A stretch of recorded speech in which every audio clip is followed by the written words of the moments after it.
乡亲好，欢迎收看出名台会，我是王小琪。你拍地风菜个体改冷热的哦，礼拜全台湾受惠体参加最多推动人受损体参加係到台马里乡。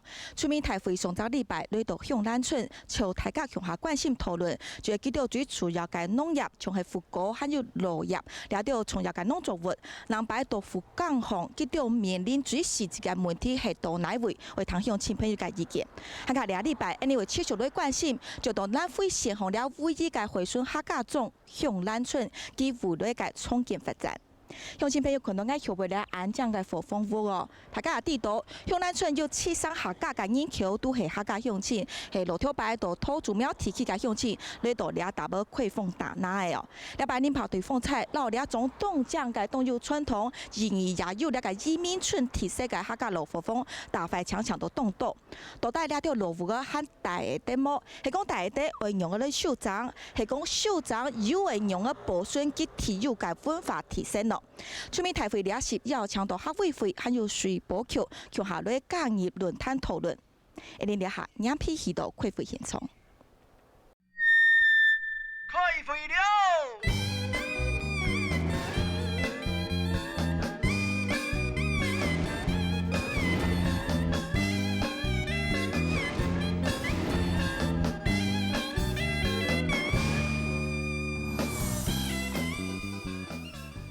大家聽聽講條來到倆下討論嘅現場哦，因為倆擺你拍地風菜，本大家看到因為推動人台馬里鄉有一個客家種調運到向南村哦，倆個向南個客家種哦，佢面對倆下風菜了後，佢個所有嘅重建，還有倆個持到多代運用行到用熟得到安全，倆就係得到大家關心哦。因為為大家稍個今日咧參加討論對邊，佢哋運用我哋群安樣嘅討論，提醒你稍個係推動人政府嘅副縣長陳金虎陳副縣長。大家好，歡迎。聽到呢邊，你紹介係客委會嘅副主委范副主委，你好。大家好。歡迎副主委對。第三位來賓，我們介紹是水保局台東分局長王志輝。大家好。歡迎你。第四位來賓，我們介紹是台東大學防災科技資訊中心的主任王文清。大家好。歡迎是為對邊到你向下談討，倆個向南客種，還有一個台馬里鄉面對倆個東衝然，倆個重建附近個過程多大而處於到哪條問題哦？大家可能冇想到講，跳過都唔低，因為倆個太馬里聽起來是原住民部落的生活區域，也有傳統典型的客家種係嗎？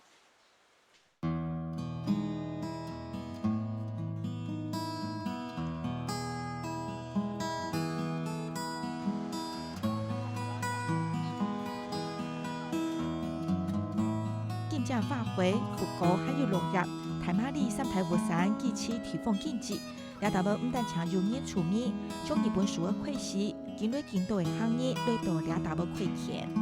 早期是咧虧田的耕種，還有是個種個呢復古哈，復古個種果種啊，個復古價是較好啊，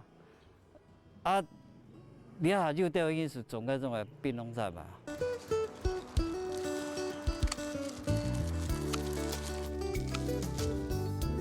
張貴時係咱埔里對行業類嘅提到，包括土著苗提起嘅行業咪類咧，後來行業因出面婚姻之間嘅衝突冇辦法避免，包括向南村就變做了新橋。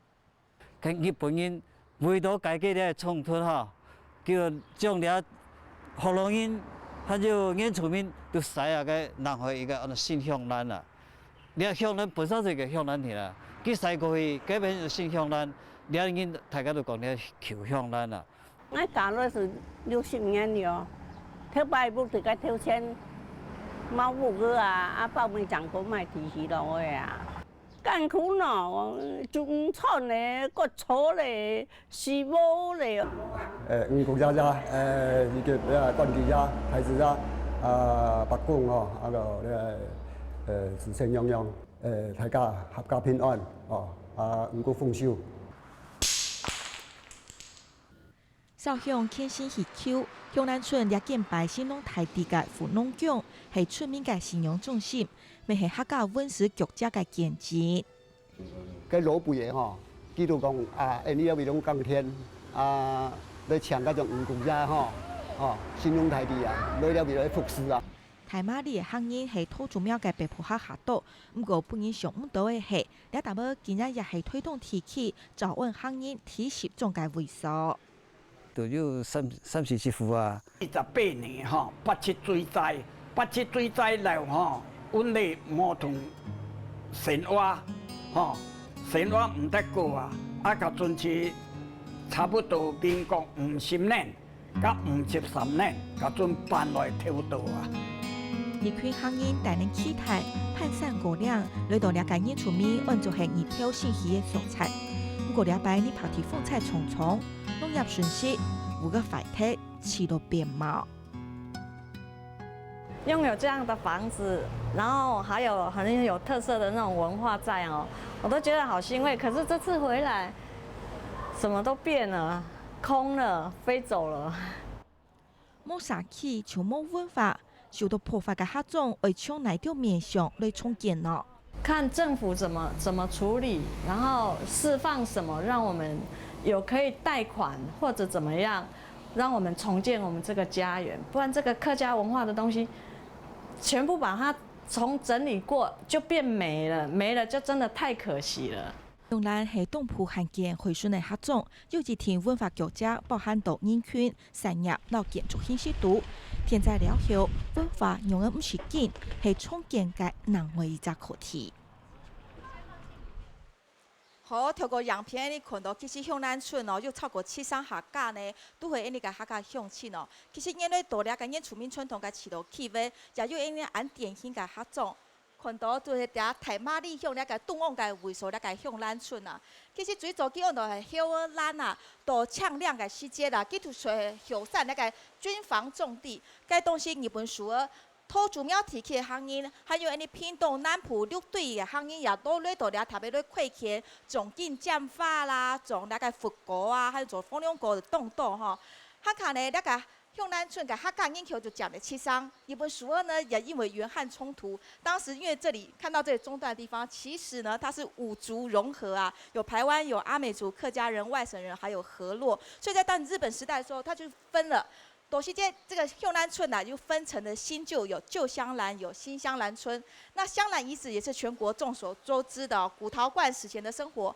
所以一场不幸的台风的天灾，我们发现了吹出了一个传统的客家聚落。那这个聚落，它的房屋也一样损坏，在当地的客家人所以事的农耕生活也受到了损坏。在这次的风灾重建，我们又看到了除了在相关农作物的重建上，还哪一些存在聚落文化的议题？现从既然安尼来到啦，向南村了客家人提到的所在，请问安尼乡亲又来到现场都会问讲，你系两片大洞桥的人啊，用个来到了按到河路下也有演出面的所在，你都系用个来上进落去的。阿婆第一下哈，阿婆请问你今年几多岁了84岁。 84了啊！昨天请问一下，你就系用个来到了向南村生活的喏？哦，我以前哦，在新竹人在新埔县三角埔楼。哦，你也姓布音哦。嘿。啊，我就不靠贫穷啊，上面传是啊，我爸是过来两片，个下是钢铁下多。哦，像跳下你动作个福国啊，就种世家安样的嘿。个下4天哦。4天下多。嘿，4天啊，又个种头啦，啊，你了还袂怀念信主信不改变吗？他会讲其实了就系你去甲改福咧。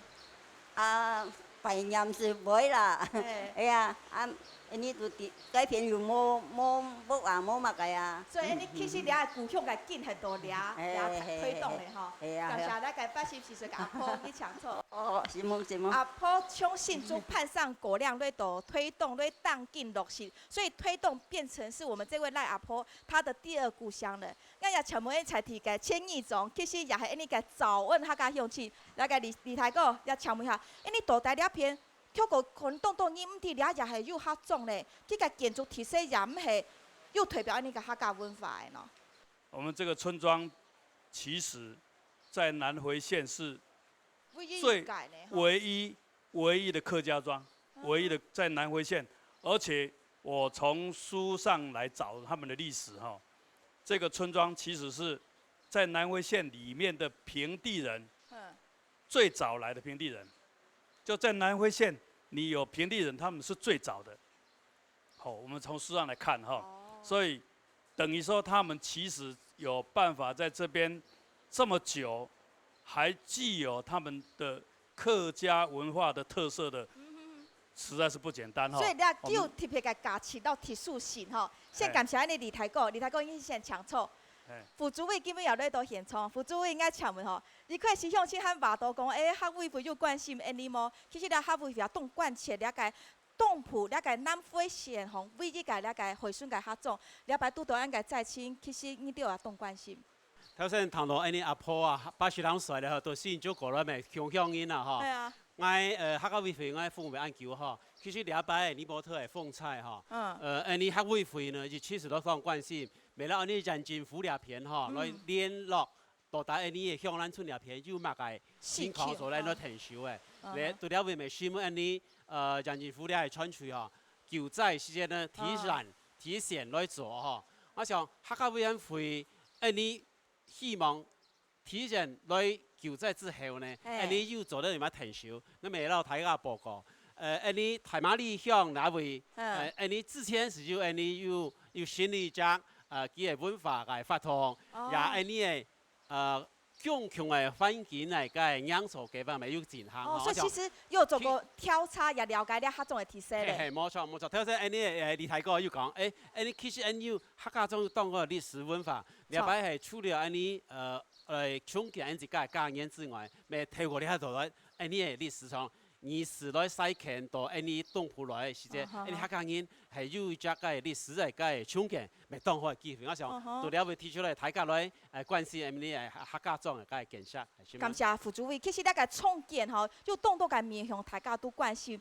你跳下就講到，了解風采安用打過來10級幾到這樣破紀錄的這個強風暴雨哦，刮出了很多的問題。我們剛剛也看到影片哦，其實我們在這一個傳統的聚落裡面，他們過去其實嚴格來講，現實一點的說，這裡生活經濟水平本來就不高，所以這個颱風一來，攪動的是原本就相對偏鄉弱勢的地區。我們來看一下，這次農損嚴重，那在房子的部分呢？其實我們看到這整個太麻里鄉跟我們的香蘭村是這一次的重點災區哦，所以這也是說這個災況是很慘的。我們看到這種不堪居住，也就是說幾乎已經不能再住人，必須要達到重建的這樣子的一個規格。太麻里鄉就有113戶，香蘭村有37戶，那勉強還能居住了。我們看到很多的是鐵皮啊、磚瓦、屋頂啊都被吹翻的，需要做整修繕的呢。太麻里鄉有864戶，將近1000戶；香蘭村呢也有112戶。那就針對我們今天講，你客家種香蘭村了解部分哦。香蘭村呢，它是一個不大的一個傳統的聚落，它的這個戶數大概有360戶，然後人口大概900多人。那相信朋友看到這一次尼泊特一來，其實算起來100多戶多間的房子，在這次颱風被打得滿目瘡痍啊！所以這個重建的部分。房屋的問題到底現在的處理狀況還蠻開心。我先請教我們的副縣長。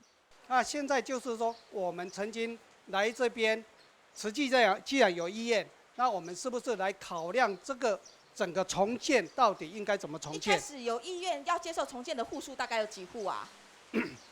原來第一次的時候，第一次說明會的時候，原則上大概24戶。24戶，我們把那個地形整個都標示出來以後，我們再交給這個慈濟模擬我們重建，到底要怎麼重建？那還要保有原來客家文化傳統的價值在裡面，那又能夠帶動這個地區災後的產業重建。是。那後來同意的戶數好像越來越少了。對。那當時把這個模擬圖做出來的時候，我們曾經做了一些說明哈。是。這個地區。它原來是在入口處，就在我們前方這個地方哈。入口，我們原來是希望變成一個產業的一個重心。以後不管是文創傳統或者農產這一些行銷或者相關活動，在這裡能夠帶動這個地方的產業發展。這個是前面的入口。那後面的部分，大概就是一個重建以後的一個聚落村落。那我們希望說是。村民如果有這個意願，願意這樣的話，那我们要做一个土地的整体规划。对。整体规划里面一定有包括公共活动区域，还有道路，因为它原来这里面都没有规划道路。那这个规划看来是全面性的，不过这个有成案吗？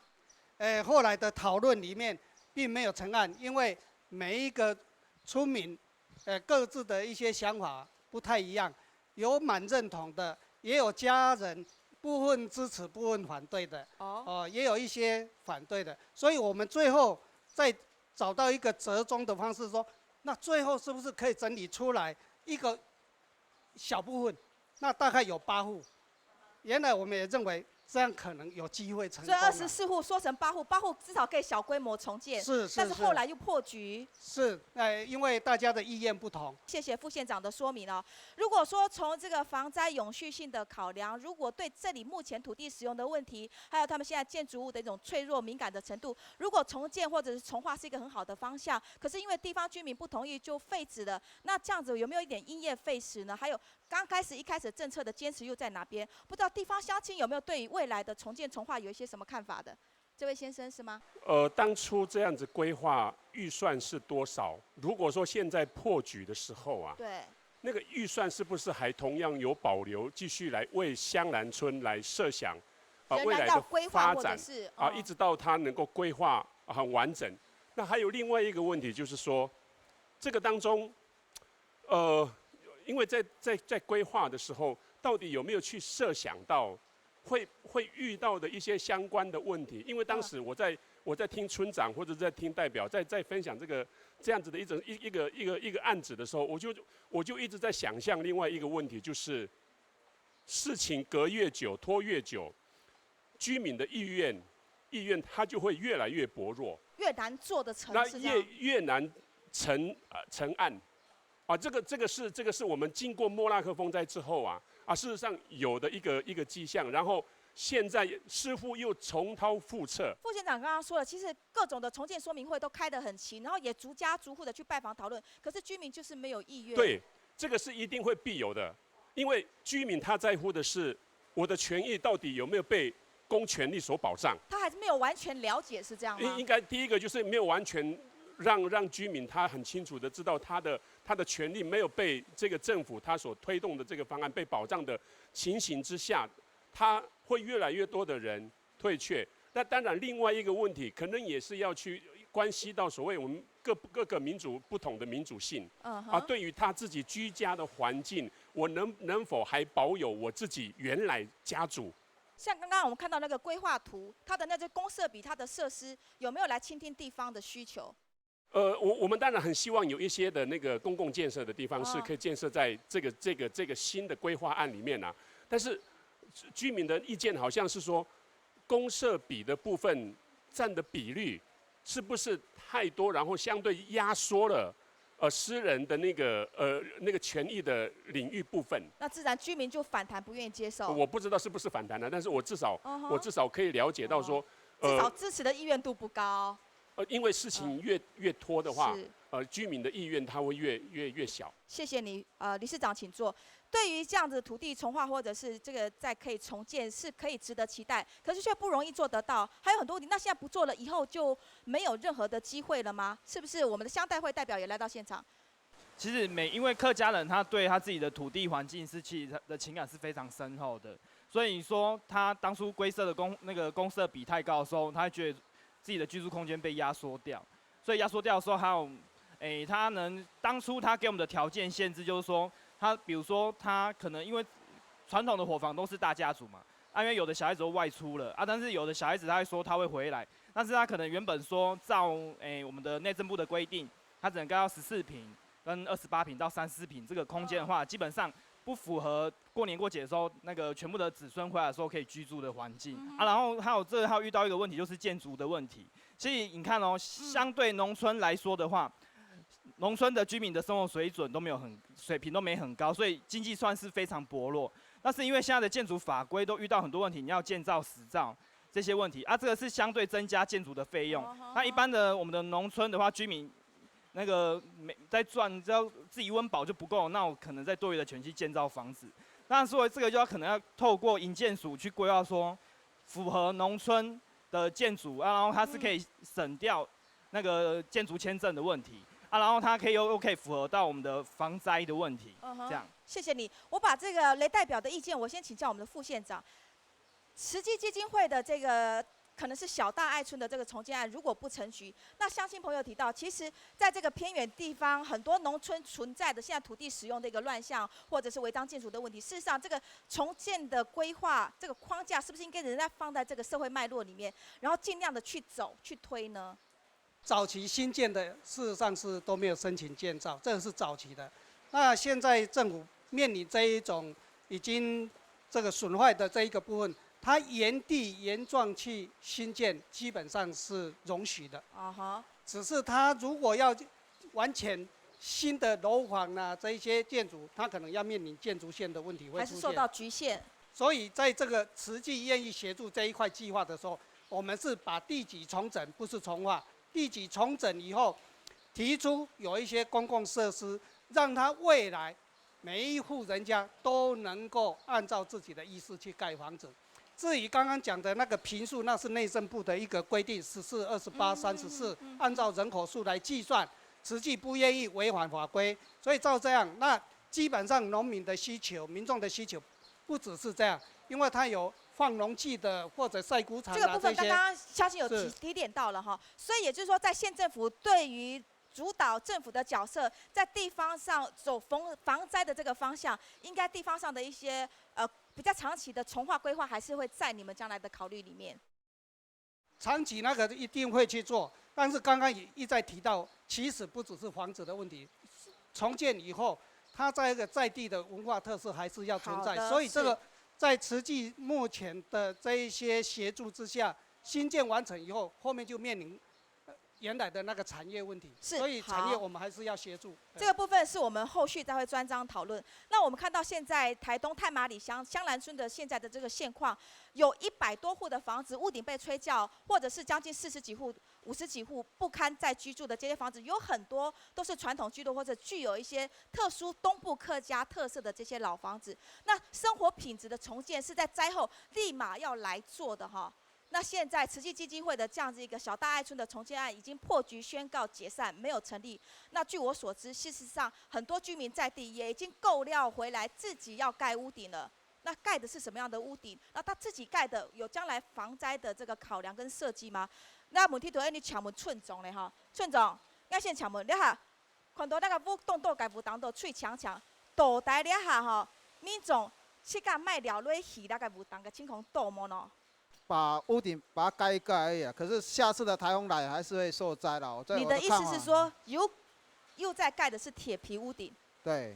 那跟过去的模式都一样啊？是没有错啊，可是因为这次的风灾，那个主建物都有受损了啊。可是我都希望能加强。这次我有请那个慈济团队有愿意帮忙，可是他们也希望能加强啊。这个是我们在努力的方向，是要帮助村民这样。所以村民自力救济，现在不要这样，可以简单遮风挡雨一下，但是盖出来的屋顶有没有符合工法，也是你们需要被帮助的点。感谢村长，还是其他乡亲朋友讲一下，其实那个结局个案件也还你都有考量诶。在复建的过程，就是说在破局之后，是不是可以协助农民，就是说，或是说他的不堪居住的，他有意愿的，在那个框架构之下，然后呢，先行5户6户都没有关系，先行架就是，但是这个架构会延续到20年、30年以后的那个规划，这样。是，谢谢。那问题我先请教一下水保局的分局长哈。现在如果说整个房子打掉重建，规划一个防灾园区韧性家园，现在可能在短期内不可成型。民众为了要先求生活的稳定，也只好自盖屋顶。那这个屋顶符合防灾的工法吗？村民需要帮助。既然社区是个农村再生的社区，是不是能够借由农村再生的一些力量哈，对，跟一些工具来去协助它？那也感谢这个高度委员这边的沟通之后，我们发现到说，有关于屋顶部分跟围墙部分，因为它涉及到整个社区的景观所以我们想说，我们就透过补助的方法，等于说社区居民虽然是要重建，但是我们希望说重建的时候一定要注意到安全，还有另外是它的这个文化的气质。那因为当地有原住民，也有这个客家的一些居民，那我们希望说在盖的时候，能够用一些指定的一些建材，比如像文化石或文化砖等等。那这样子的过程当中，其实老实讲，对社区居民而言，既然你已经要重建的，我们这样子的补助啊，等于是说补助完之后，也重建后，整个这个湘南社区就可以有一个新的风貌呈现。你们一户是补助多少钱呢？原则上最高上限是到15万块。15万，然后是由居民提出他的这个要施作的计划，然后你们再补助金也给他们。对，那因为这个案子我们是跟社区的这个整个组织合作，所以社区组织这边他们可能会有一些相关的工班或一些的干部来指导这些社区居民来做。是，那听起来公部门现在还是先让地方可以自行先发展。那问题我请教一下我们的王老师，从防灾的角度来看哈，一个房子如果被台风吹成了危楼哈，那现在重建可能不可期，那自己自救修屋顶。屋顶修好了，这个安全性，这个整个结构是一体的吗？还是说，其实有的一些是基础还在，还够安全，可是屋顶就要怎么盖，盖得怎么好，就变成是关键。那靠村民自己用自己过去的习惯搭配的工班，村民自己想象，然后有限的钱财去盖的这个屋顶，可以放得了未来10年、50年的这个防灾系统来看吗？风灾的灾害形态跟我们过去认知的其他对结构破坏的形态是不太一样的了哈。因为风灾主要是造成屋顶被掀翻了，对主结构我们所讲的梁柱、楼板、基础这一类哈，事实上伤害并不大。好，所以主结构基本上它是安全的。哦，是这样。所以基本上风灾所破坏应该是我们在生活空间里面的这种不方便性的这种干扰。好，它事实上不见得是涉及到整体结构的安全性。房子还可以住，像屋顶被吹走了，我就盖回来。是。哦。是，所以基本上屋顶的功能事实上就是在遮风避雨，它不是承受主要结构构造的。好，那老师我就要请教，遮风避雨也是很重要的功能。你来看村民现在自己先自力救济来盖屋顶，你有看到什么危机要给一些村民建议，甚至给我们公部门建议的吗？我想主持人刚刚有提到一个名词，叫做韧性家园啊哈。其实我今天来了，也想推广所谓的韧性都市了哈。那县政府在启动重建的整个目标导向方向，是不是有一个中间的主轴跟构想了哈？也就是透过所有基础设施了哈，交通、产业这些各个面向，它都需要韧性，韧性足够了，它才能抵抗下一波的冲击了哈。那屋顶可以韧性到什么程度？一样的道理了哈。我们不要讲说可以到什么程度了，我们就看这一次的考验嘛哈。对。这次考验都不及格嘛。不及格。那如果我们在同样的思维再去重建回来，下次再碰到同样的情境，还是同一件事啊，还是一样不安全。对。好，所以究竟有没有什么一个方案可以来强化我们现有的建筑了哈？那比较理想的，我们当然是从整个这个社区的整体的未来的可能是10年、20年、30年了哈。对。所以我们村民的希望嘛哈。如果现在实际进来是破局的，那有没有一个具体的方案可以再给一个村民可能未来的一个希望、一个想法？好，那这个就是规划的问题了。好，韧性家园方副县长。原来那个重建方案是破局，但是现在这一些需要重建的，还有要复原屋顶的这个部分，他会考虑到结构的安全。事实上，他现在也准备进场，有部分进场了。今天正好碰到天雨。那重建的部分，对于无力新建重建的部分，他愿意重建，而且不止现在旧香兰的地区，是整个扩大范围都愿意帮忙。是。好，谢谢副县长的补充。所以我们期待未来香兰村还有太麻里乡这个韧性家园可以真正的被建构，因为也只有家园够韧性，藏在里面、蕴含在里面的一些文化族群的涵养，也才有可能永续了。今天谢谢大家，要我准备继续讨论。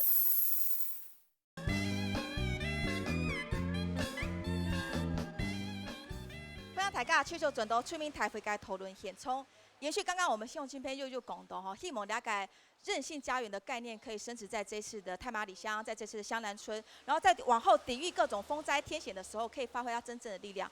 委员，我想先请教一下，其实刚刚水保局的分局长讲到了哈，从景观的美观度去着手，来希望将来又好看、又耐用、又安全。那事实上，地方村民现在需要的需求，其实应该更被凸显的有哪些？最主要的是我前天当志工的时候做的修缮房屋的工作。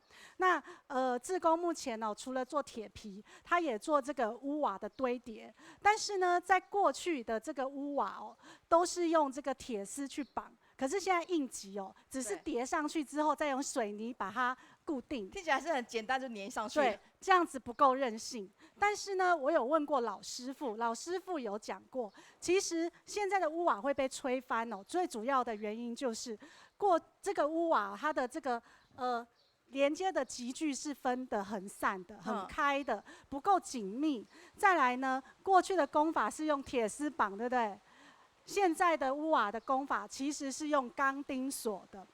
那我刚刚沿路有看，真的就是比较像现代型的钢瓦，它没有被吹走。那其实不是因为它盖屋瓦的问题它被吹走，而是这个屋瓦的这个工法的技术有没有够韧性。那我现在要强调，就是除了这个部分哦，也像老师讲的，现在是我们要盖出一个有韧性的屋顶。可是呢，我们在整个重建哦，有发现一件事情，对居民来讲比较不安的，是因为资讯不够透明。所以呢，当他知道慈济这个慈善机构要进来的时候，却只有一个单一的选择，才会让居民觉得说，你今天只有我。给我一个选项不够多元，我可能不是要这一个套餐，我希望的是这个房子能够越盖越坚固，能够符合我们的文化的风格。所以您的建议是？我的建议就是，当然我们有不堪居住的，那慈济也会提供，但是现在呢，水保局也提供资源，然后呢，像长老教会也提供人力。跟修缮的方式，这些资源还是需要整合。那我们要如何打造一个韧性的宜居的大台东？一定要有主责单位来统筹分配，还是需要就是要靠台东县政府，是因为它才能更有规划性的、更有系统性的把资源真正分配下去。该反腐主委应该请问一下，其实你。了也地都系而家客家种跳，其实了下有当喙走舞啊快体，其实也等于讲，你客家文化自身有少体一部分的吼，了也会重新戏过啦，出面了戏了贴皮个舞当，用客家味道很较模体的吼，其实搭配韧性家园、防灾还有公安的这些前提之下，大家了解。强的目录体解了解客家个特色，用个清纯的客为了偏个补助，到填收有系嘛解。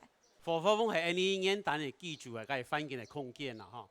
你阿位，我咪希望大家尊重安尼在地乡人村佢本身来做嘅部分啦吼。伊嘅结构部分係技術面啦吼。我從安尼客家文化面吼來談講，未來安尼假使係安尼居住嘅空間唔好之外，安尼像安尼苗片啊，睇下強強生發嚟個兩位嚟個空間，安尼有只客家嘅特色嘅部分。我哋會希望有只個計劃做得到成熟。咪希望假使安尼採地嘅。認為講，你自家住嘅環境之外，你所有周邊嘅空間，他聽我講，你咪互相車，讓伊公然宣傳有強強嘅個環境嘅時節，你希望讓你嘅地方政府啊，人政府也好，公所也好，係要強下來，我哋客家委員會提出來做，咁樣讓做你所有嘅氛圍啦，好像你為到就下個報告，從禮拜你嘅鄉鄰村咪要客家文化館啦，從嗰係你撈你要嘅發通啊強。空間在內，讓嘅文化都展現嘅所在。所以也係客會為來提。因為係安樣，我做請問財廠嘅鄉親吼，你客家鄉親，你有這個大概5個吼，係透過也有你客家傳統講法，你一擺風菜也受損凍淹蟲嘅吼，你下副主委有講話啦，也希望你提升你補助，唔定你下拄到有哪條問題，也利用那機會講出來。本人誒請求，因為那個是。該有木頭有一些贮料，我本來也是有想說要把它維修一下，還是弄一下，但是因為如果維修的話，可能是會去破壞到它原有的風貌，所以說一直猶豫不決。是，那像我們水保局現在有提供機會，一戶最高15萬可以讓你去修整，那你們有能力去畫出設計圖，你們能力去詮釋說你們要什麼樣客家文化內涵，然後去申請嗎？會很難麼呢？因為畢竟我們是門外漢呐，門外漢不懂，所以不知道怎麼保留。對，基於歷史感情想留，但不知道怎麼做。但不知道怎麼留。你這個問題，待會我們一定要請來賓來回應。希望你感謝太多，還有向親朋友來發表意見。簡易的修繕對我們來講啊，其實還是一種破壞。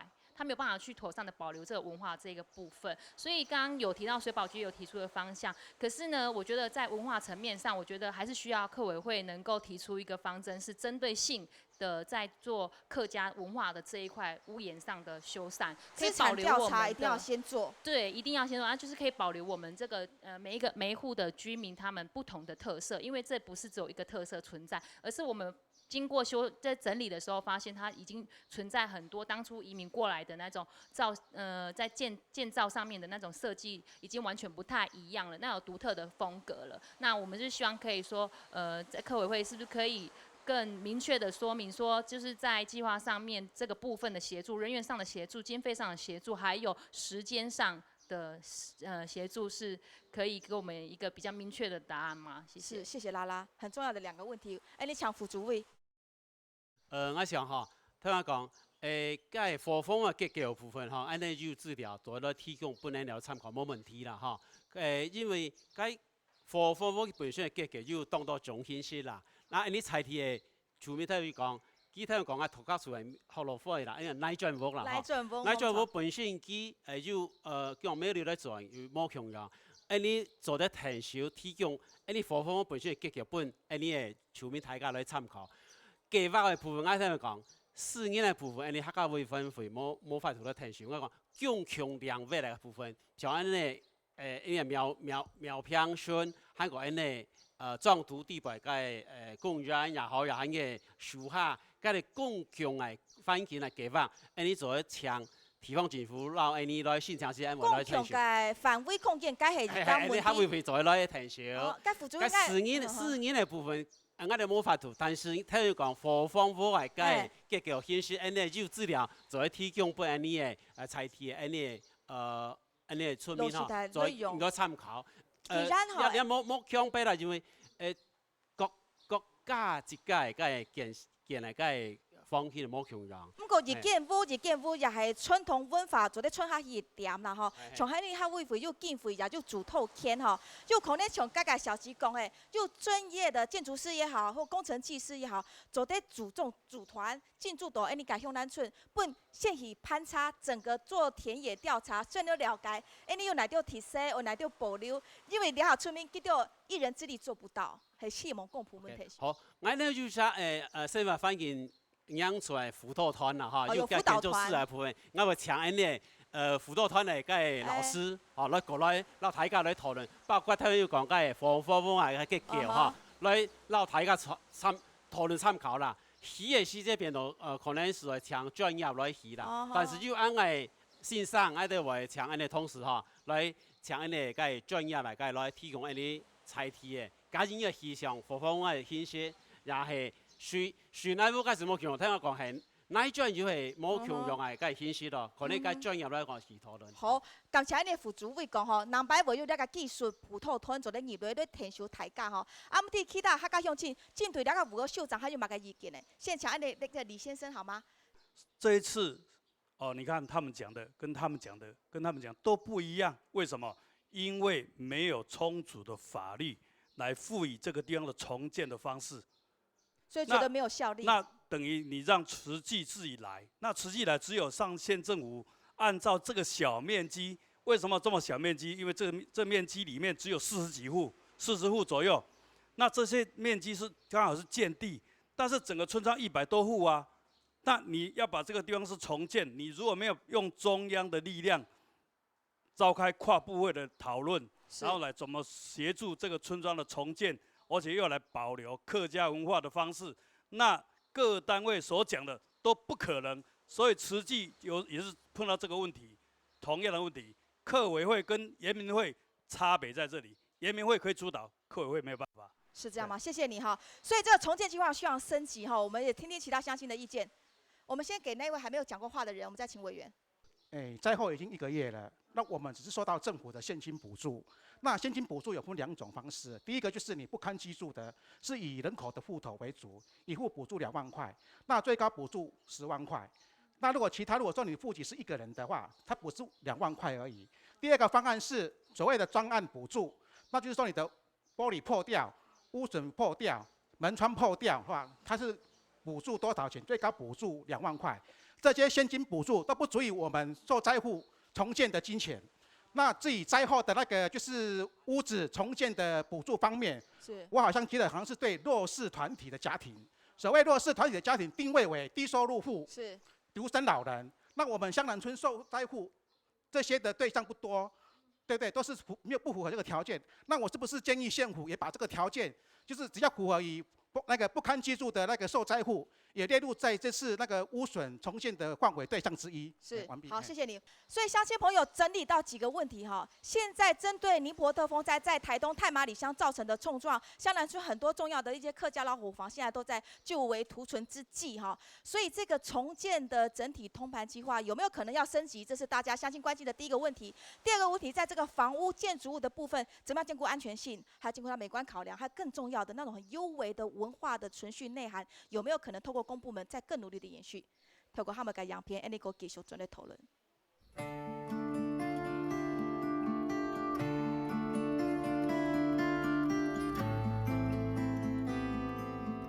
风灾来啊，真太呢，都强到要死哦，个变变滚哦，真等于强呢。哦，比如个蛋糕拢我发现都改片去拢同，一当讲同伴都无用的啦，连拢爱种。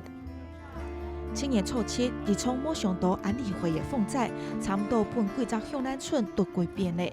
当地居民让外界当度个3万救援清理细节，半夜初一个泥潭风灾外围宽流，又带来了险条太水。安尼这拢用粪斗安尼掘出去啊，大间的拢安尼啦。啊，半水半无水，嘛要行啊。台水打落来，市民也会卡早儿。某府党界府各部长系用树高部来救急。剩30几户还没有再把屋顶盖上去了，希望各界的铁工可以来帮忙香南村。对，没有错，现在是这样。唔但像维系负担，南摆系讲为有整体性风灾永续嘅考量，香南村的夏天从会面临重建嘅痛苦期。如果大家有很多意见，不断的有很多意见，然后我就没有办法把这些意见整合出来，那时间就会拖。重建全面回答对未来大部分单有的土地面积嘅检查，还有重建了后分配比例唔清楚嘅问题，居民都提出了极多嘅建议。我哋农家人先到农期啦，我跟有资财方面的跟先到东西，所以我通过接收也丰富的评述啦。都会怕土地会，他的家里盖得很小然后土地捐出去的会很多。其实大建大府去调查，村民大体都冇想会理会本单大家屋对太规模嘅社区重建冇乜嘅意念。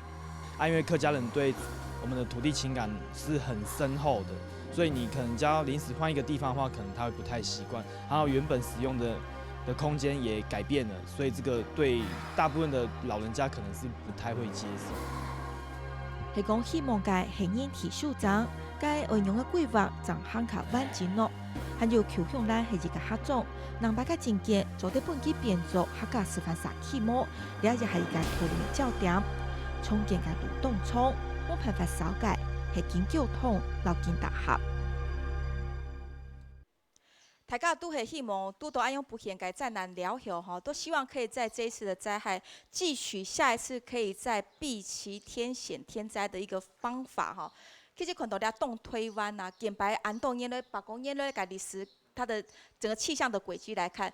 简白又了解风菜落来东半部因为紧邻着太平洋，所以记得再回东斗。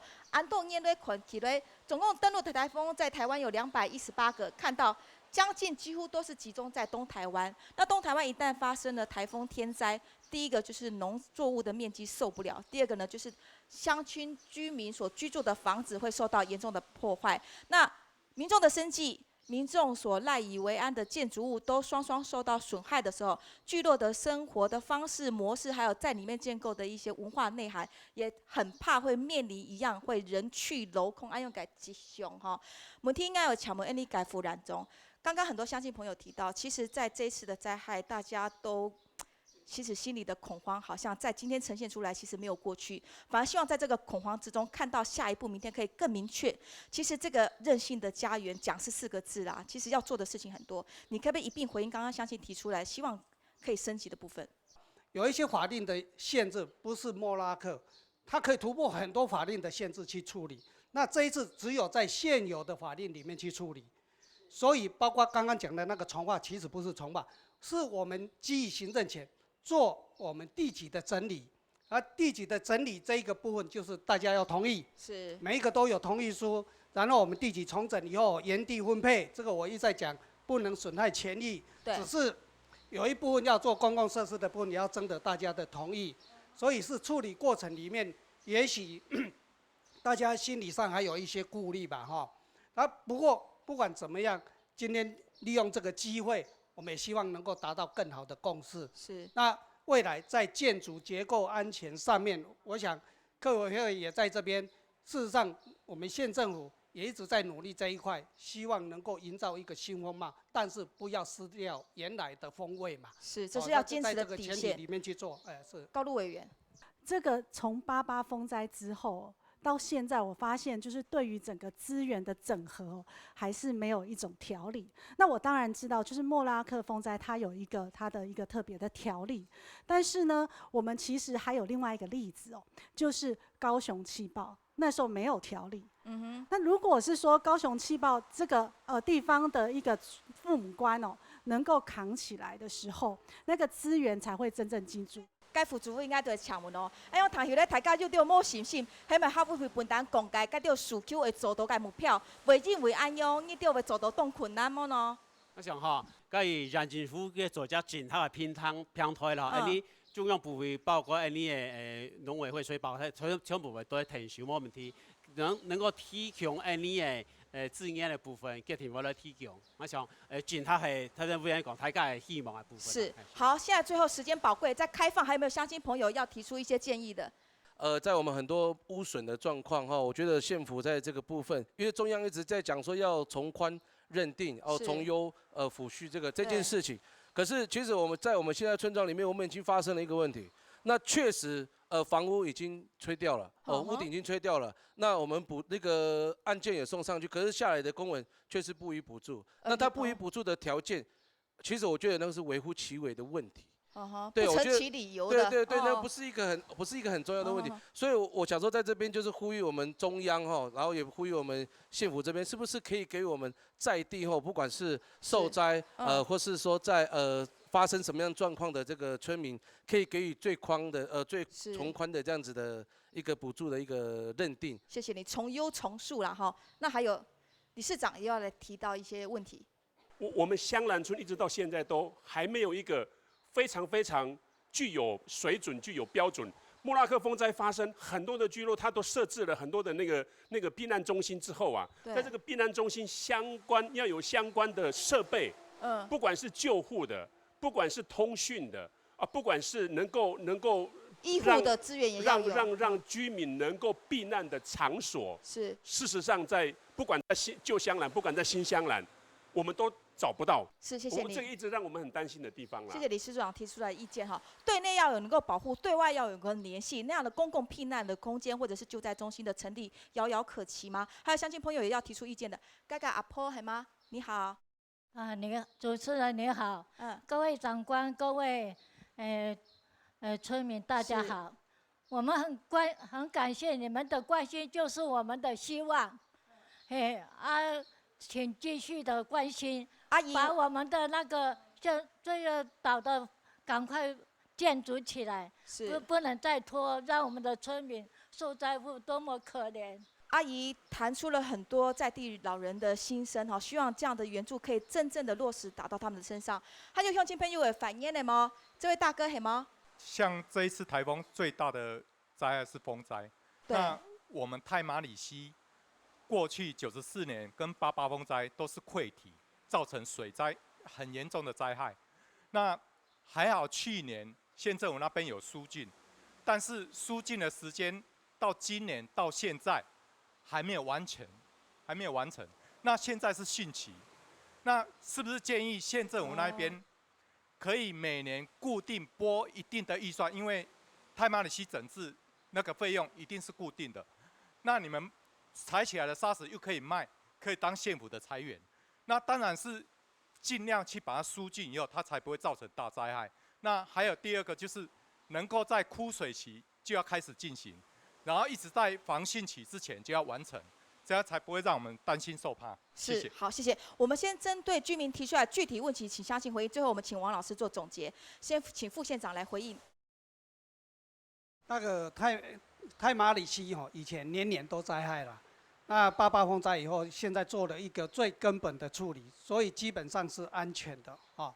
那再来就是疏浚的部分，每一年我们都有这个经费在做疏浚，确实疏浚的时间。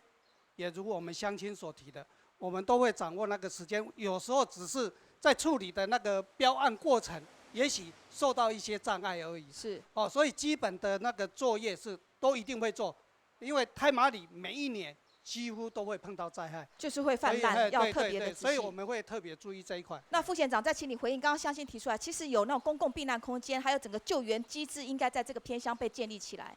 这个基本上那个。建制的部分，我们都有要求乡公所跟我们联系哪一些地方是适合选择作为避难场所。都会有一个基本避难场所。不过刚刚就如理事长乡亲讲的，在17级风没有人敢出来了，是，所以变成居家自己的安全最重要。刚刚一直在讲我们这个建筑的安全嘛，这一点其实才是真正重要。你不必到外面，因为危险的时候，你出来更危险了。是，谢谢你。每一个家户希望成为韧性家园之前，很需要公共的空间来避难，那又要怎么办呢？等下我们都会一并来讨论。现在请乡长来做回应。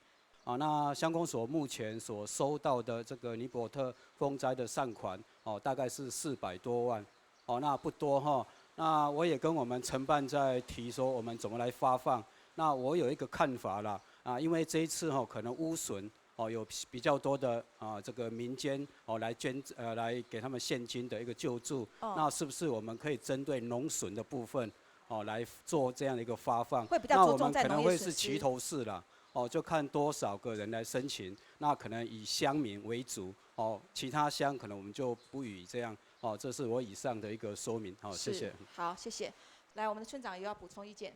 我原本当村长的时候就有认知。当时有跟那个县政府的教育处沟通，说希望在那个香港国小盖一个多功能的避难中心。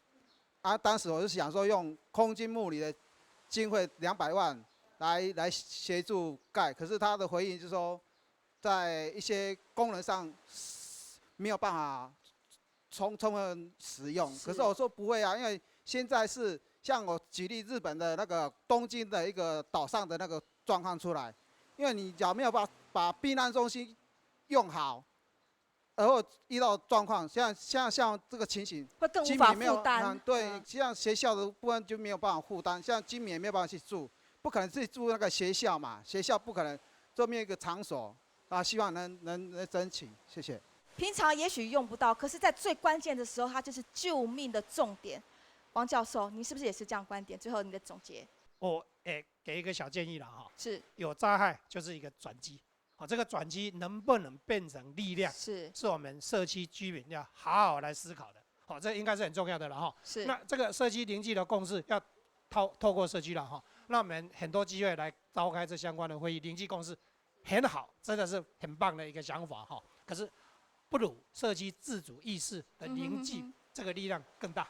自己做，再搭配外部一起做。对那社区有一个共识，外部的力量跟资源很快的可以来知道怎么协助。我想这样的效率会更高了好，所以我对村长是真的有点不舍了一个人绝对没有办法去满足所有公众事务里面这么多的需要。是这个好，非常感谢汪教授该做个结论以上的基本村民台会该讨论，非常感谢大家的收看天佑台东，你台语白在会。